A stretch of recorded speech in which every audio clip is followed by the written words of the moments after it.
बिहार में विधानसभा चुनाव का हुआ शंखनाद। बिहार विधानसभा चुनाव को लेकर चुनाव आयोग ने बिहार में विधानसभा चुनाव की तारीखों का ऐलान कर दिया है।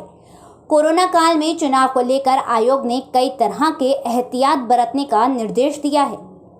चुनाव के दौरान पोलिंग बूथ पर मतदाताओं की संख्या घटाई गई है। एक बूथ पर मतदाताओं की संख्या मात्र 1000 ही होगी।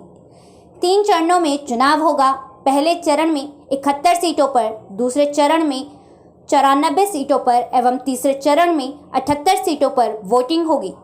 पहले चरण की वोटिंग 28 अक्टूबर, दूसरे चरण की वोटिंग 3 नवंबर, तीसरे चरण की वोटिंग 7 नवंबर एवं वोटों की गिनती और नतीजे 10 नवंबर को आएगा। चुनाव आयोग ने प्रत्याशियों के प्रचार प्रसार के लिए भी कई मानक तैयार किए हैं, जिसके तहत 5 से ज्यादा लोग घर जाकर प्रचार नहीं करेंगे। नामांकन में 2 से ज्यादा गाड़ियों के इस्तेमाल पर रोक रहेगी। दागी उम्मीदवार को अपनी डिटेल मीडिया में चलानी होगी। अखबार और टेलीविजन में आपराधिक जानकारी देनी होगी। उम्मीदवारों को ये सभी जानकारी वेबसाइट पर भी डालनी होगी। मतदान का समय 1 घंटे बढ़ाया गया है। मतदान सुबह 7 बजे से शाम 6 बजे तक होगा। प्रत्याशियों के ऑनलाइन नामांकन करने की भी व्यवस्था होगी। पहले चरण में भागलपुर, बांका, मुंगेर, लखीसराय, शेखपुरा, जमुई, खगड़िया, बेगूसराय, पूर्णिया, अररिया, किशनगंज और कटिहार जिलों में चुनाव होंगे। दूसरे चरण में बोधगया सहित 7 जिले, जहानाबाद, अरवल, नवादा, औरंगाबाद, कैमूर और रोहतास में। तीसरे चरण में उत्तर बिहार के जिलों मुजफ्फरपुर, सीतामढ़ी, शिवहर, पश्चिमी चंपारण, पूर्वी चंपारण, वैशाली, दरभंगा, मधुबनी, समस्तीपुर, सहरसा, सुपौल और मधेपुरा जिले में एवं आखिरी चरण में पटना सहित बक्सर, सारण, भोजपुर, नालंदा, गोपालगंज और सिवान में चुनाव होंगे।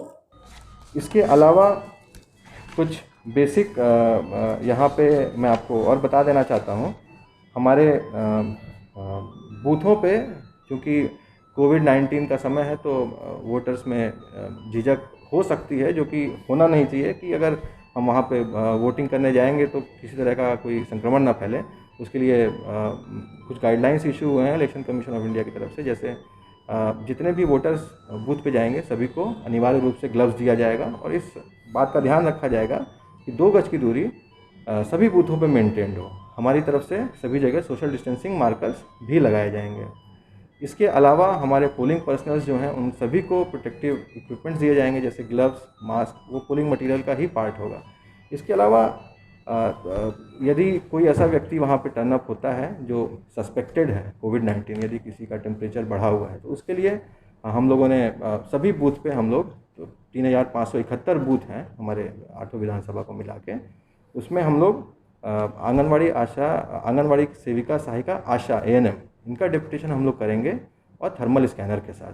तो यदि कोई ऐसा व्यक्ति लाइन में लगा है जो सस्पेक्टेड होगा तो उसको हम लोग बगल करके उसको लास्ट में हम लोग अलग से वोटिंग के लिए, हालांकि 6 बजे तक का समय दिया गया है तो 6 बजे से पहले ही उसको इंश्योर करेंगे कि वोटिंग करा दी जाए।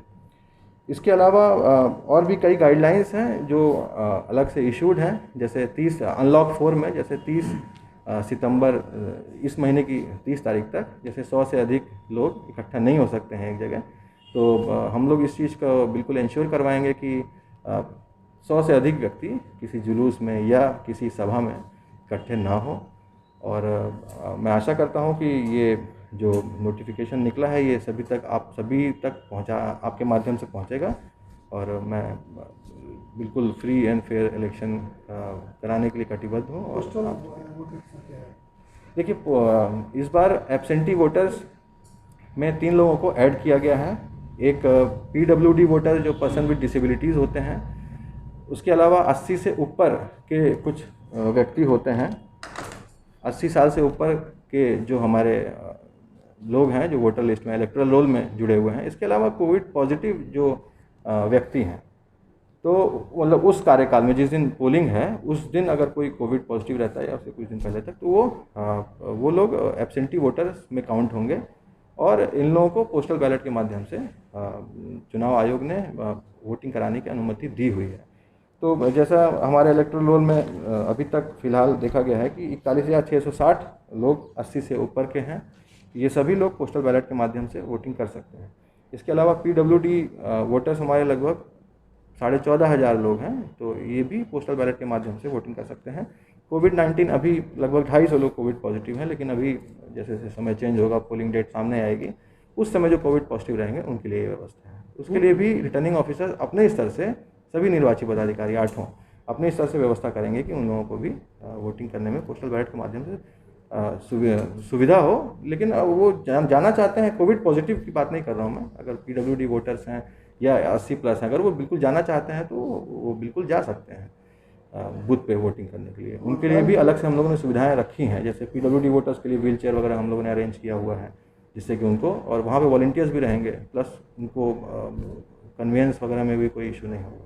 तो हम लोगों ने सारी सुविधा कोविड-19, और जो वोटर्स ऐसे जो जिनको आने जाने में थोड़ी मतलब 80+ या PWD वोटर्स हैं, तो हम लोग पूरा इस चीज़ का ध्यान रखेंगे कि कोई किसी समस्या की वजह से या नेचुरल डिसेबिलिटी और कोविड-19 की वजह से ना आए। हम लोग ये इंश्योर करेंगे कि वो लोग बिल्कुल भयमुक्त तरीके से चुनाव में बिल्कुल पार्टिसिपेट करें। बूथ पे सारी व्यवस्था होगी, बूथ पे पूरी व्यवस्था रहेगी। बूथ पे सैनिटाइजर, जैसे मैं बताया आपको, कोविड-19 के दृष्टिकोण से सोशल डिस्टेंसिंग मार्कर रहेगा, सैनिटाइज़र रहेगा, थर्मल स्कैनर रहेगा, वहाँ पे ग्लव्स दिए जाएंगे वोट जब बैलेट यूनिट दबाने से पहले, जिससे कि वो संक्रमण का एक सोर्स ना बन जाए या उनको संक्रमण ना हो।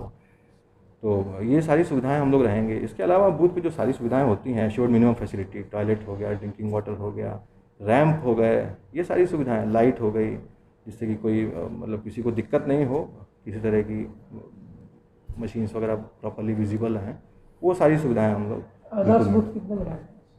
आदर्श बूथ हम लोग पर असेंबली कॉन्स्टिट्यूंसी एक बनाएंगे। इसके अलावा ऑल वीमेन बूथ हम लोग हर असेंबली कॉन्स्टिट्यूंसी में 3 बनाएंगे। सर, आदर्श आचार संहिता लग गई है, बैनर पोस्टर जितने भी प्रत्याशियों के लगे हुए कब से हटाए जाएंगे, क्या क्या गाइडलाइंस?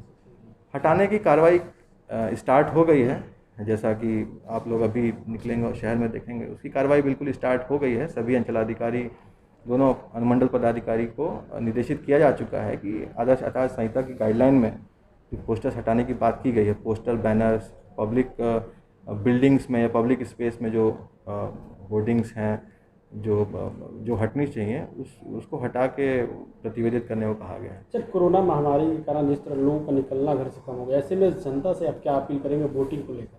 देखिए, जनता से मैं बिल्कुल यही अपील करूंगा कि बूथ पे सारी व्यवस्थाएं हैं।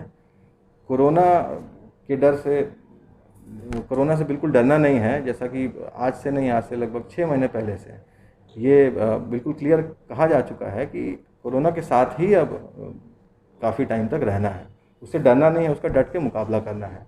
तो उसके जो सबसे बड़े हथियार हैं वो 2 गज की दूरी और मास्क, वही सबसे बड़े हथियार हैं फ़िलहाल, जब तक दवा नहीं आ जाती है। तो ऐसा कुछ नहीं है कि वोट करने जाएंगे और कोरोना का कोई खतरा है। वहाँ पे हम लोगों ने सारी व्यवस्था भी कर रखी है, तो बिल्कुल डरने की ज़रूरत नहीं है। एकदम आप लोग उत्साह के साथ